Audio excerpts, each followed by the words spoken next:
Bonjour, Quentin Fischer en direct de l'Achat 2016 Nouvelle-Orléans où j'ai le plaisir de recevoir le professeur Lacroix du CHU de Limoges. Nous allons donc discuter aujourd'hui de l'étude Euclide qui a été présentée lors du congrès. Pouvez-vous très brièvement nous rappeler le schéma de cette étude, en quoi elle consistait? Alors, l'étude Euclide est une étude que nous appelions de nos voeux depuis fort longtemps. Elle avait pour objectif de préciser si le ticagrelor en monothérapie était supérieur au clopidogrel chez les sujets présentant une artériopathie des membres inférieurs symptomatique.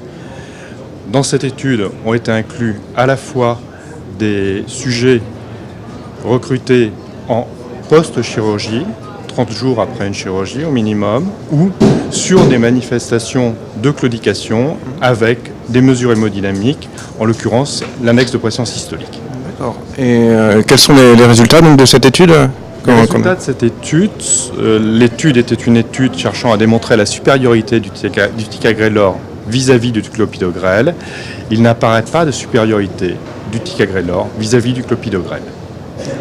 Au niveau donc sur les critères principaux, le critère secondaire? Sur le critère principal, qui était le critère classique de ce type d'étude, c'est-à-dire grosso modo les événements cardiovasculaires, et sur les critères secondaires, un seul critère est significatif, en l'occurrence un taux un peu plus faible d'accident vasculaire cérébral dans le groupe ticagrelor versus clopidogrel. D'accord. Et au niveau des événements hémorragiques, il n'y avait pas de différence non plus entre les deux bras? Alors, vous pensez que...